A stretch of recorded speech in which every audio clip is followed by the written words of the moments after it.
O desejado de todas as nações. Capítulo 57.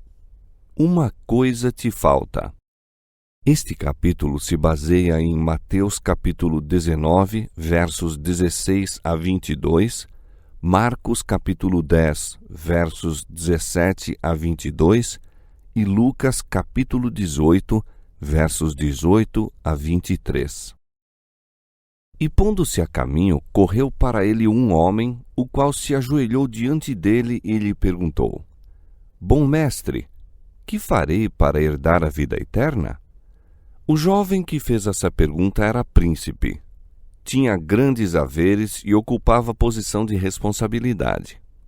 Vira o amor que Cristo manifestara para com as crianças que lhe foram levadas. Viu quão ternamente as recebera e tomara nos braços, e o coração encheu-se-lhes de amor para com o Salvador. Sentiu o desejo de ser seu discípulo. Tão profundamente movido foi, que ao seguir Cristo seu caminho, correu após ele e, ajoelhando-se-lhe aos pés, dirigiu com sinceridade e fervor a pergunta tão importante para a sua alma e a de toda criatura humana.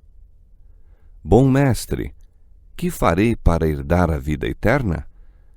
Por que me chamas bom? Disse Jesus. Ninguém há bom senão um, que é Deus. Jesus desejava provar a sinceridade do príncipe e verificar em que sentido o considerava bom. Compreenderia ele que aquele a quem falava era o Filho de Deus? Qual o verdadeiro sentimento de seu coração? Esse príncipe tinha em alta conta sua própria justiça. Não pensava, na verdade, que faltasse em qualquer coisa. Contudo, não estava de todo satisfeito. Sentia a falta de algo que não possuía. Não poderia Jesus abençoá-lo assim como fizera às criancinhas e satisfazer-lhe a necessidade da alma? Em resposta a essa pergunta, Jesus lhe disse que a obediência aos mandamentos de Deus era necessária se ele queria obter a vida eterna. E citou vários dos mandamentos que mostram os deveres do homem para com seus semelhantes. A resposta do mancebo foi positiva. Tudo isso tenho guardado desde a minha mocidade. Que me falta ainda? Cristo contemplou o moço como a ler-lhe a vida e a sondar-lhe o caráter. Amou-o e ansiou dar-lhe aquela paz, graça e alegria que lhe haviam de mudar essencialmente o caráter. Falta-te uma coisa, disse. Vai, vende tudo quanto tens e dá-o aos pobres, e terás um tesouro no céu. E vem e segue-me. Cristo foi atraído para esse jovem. Sabia ser ele sincero em sua declaração. Tudo isso guardei desde a minha mocidade. O Redentor almejou criar nele aquele discernimento que o habilitaria a ver a necessidade da devoção da alma e da bondade cristã. Anelou ver-lhe um coração humilde e contrito, consciente do supremo amor a ser dedicado a Deus e ocultando a própria deficiência na perfeição de Cristo. Jesus viu nesse príncipe exatamente o auxílio de que necessitava caso se viesse a tornar seu cooperador na obra da salvação. Se se colocasse sob a direção de Cristo, seria uma força para o bem. O príncipe poderia, de maneira notável, haver representado o Salvador, pois era dotado de qualidade que, uma vez unido a Jesus, o habilitariam a tornar-se uma força divina entre os homens. Cristo, lendo-lhe o caráter, o amou. No coração do moço estava desabrochando o amor para com Cristo, pois amor suscita amor. Jesus anelou vê-lo como coobreiro seu. Ansiou torná-lo semelhante a si próprio, um espelho em que se refletisse a semelhança divina. Anelou desenvolver-lhe a excelência do caráter e santificá-lo para o serviço do Mestre. Houvesse esse príncipe se entregado então a Cristo e teria crescido na atmosfera de sua presença. Houvesse feito essa escolha, e quão diferente teria sido seu futuro. Falta-te uma coisa, disse Jesus. Se queres ser perfeito, vai, vende tudo o que tens e dá aos pobres, e terás um tesouro no céu. E vem e segue-me. Cristo leu no coração do príncipe. Uma só coisa lhe faltava, mas essa era um princípio vital. Carecia do amor de Deus na alma. Essa falta, a menos que fosse suprida, demonstrar-se-ia fatal para ele. Toda a sua natureza se corromperia. Com a condescendência fortalecer-se-ia o egoísmo. Para que recebesse o amor de Deus, deveria ser subjugado seu supremo amor do próprio eu. Cristo submeteu este homem a uma prova. Chamou-o a escolher entre o tesouro celestial e a mundana grandeza. Era-lhes assegurado o tesouro celeste, caso seguisse a Cristo. Devia, porém, render o próprio eu, entregar a vontade à direção de Cristo. A própria santidade de Deus foi-lhe oferecida. Tinha o privilégio de tornar-se filho de Deus e co-herdeiro de Cristo no tesouro celestial. Mas devia tomar a cruz e seguir o Salvador na vereda da abnegação. As palavras de Jesus ao príncipe representam em verdade o convite: escolhei hoje a quem sirvais. A escolha foi deixada ao seu arbítrio. Jesus estava sequioso de sua conversão. Mostrara-lhe o foco infeccioso no caráter e com que profundo interesse observava o resultado ao pesar o mancebo a proposta. Se decidisse seguir a Cristo, deveria em tudo obedecer-lhe as palavras. Deveria dar as costas a seus ambiciosos projetos. Com que vivo, ansioso anelo, com que sede da alma contemplava o Salvador o moço, esperando que cedesse ao convite do Espírito Santo.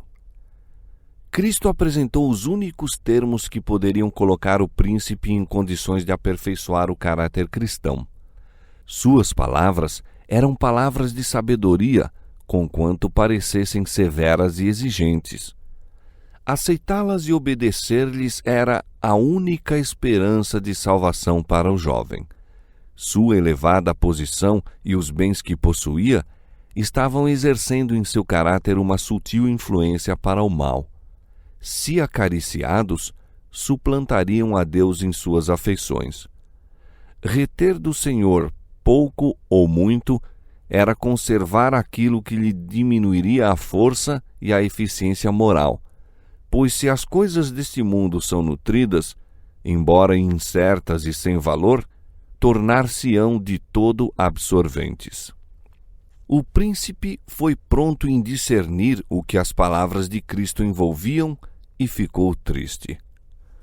Houvesse compreendido o valor do dom oferecido, e desde logo se teria alistado entre os seguidores de Cristo. Era membro honrado do Conselho dos Judeus, e Satanás o estava tentando com lisonjeiras perspectivas quanto ao futuro. Queria o tesouro celestial, mas desejava igualmente as vantagens temporais que as riquezas lhe trariam. Entristeceu-se de que existissem essas condições. Queria a vida eterna, mas não estava disposto a fazer o sacrifício. O custo da vida eterna afigurou-se-lhe demasiado grande e retirou-se triste, porque possuía muitas propriedades. Sua afirmação de haver observado a lei divina era um engano. Mostrou que as riquezas eram seu ídolo. Não podia guardar os mandamentos de Deus enquanto o mundo ocupasse o primeiro lugar em suas afeições. Amava os dons divinos mais que o próprio doador. Cristo oferecera ao mancebo a convivência com ele. Segue-me, disse, mas o Salvador não era tanto para ele como seu próprio nome entre os homens ou os bens que possuía. Renunciar ao tesouro terrestre, que era visível, pelo celestial, que não podia ver, era arriscar demasiado.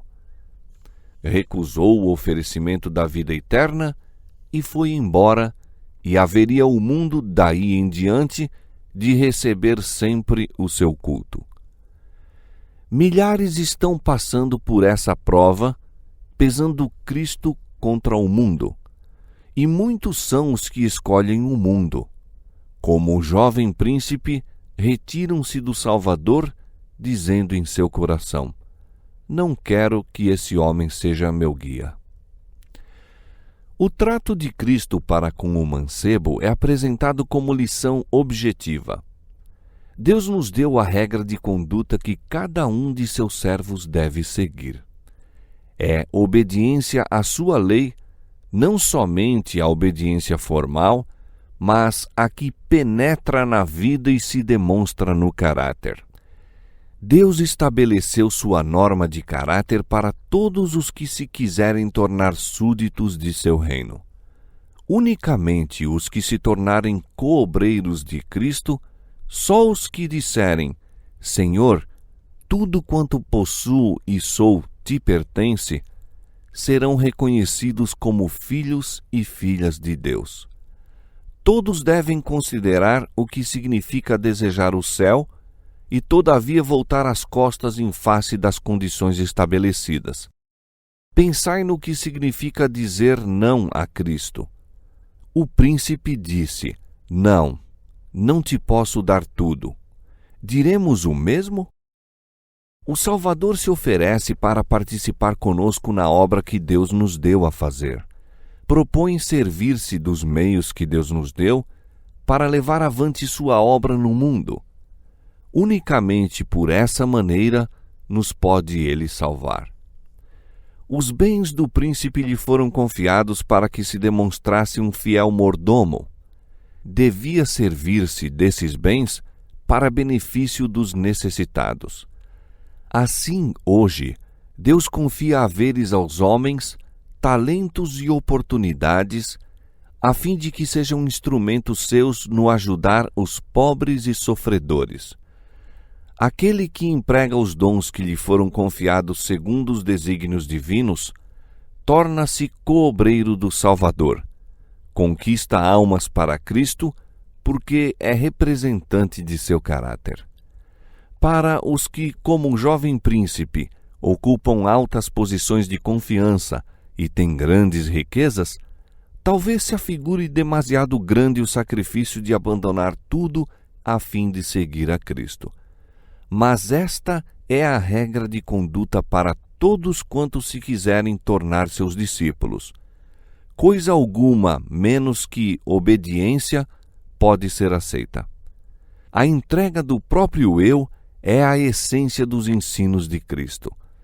É por vezes apresentada em linguagem que se afigura autoritária, porque não há outro modo de salvar homens senão cortar fora as coisas que, mantidas, aviltarão todo o ser.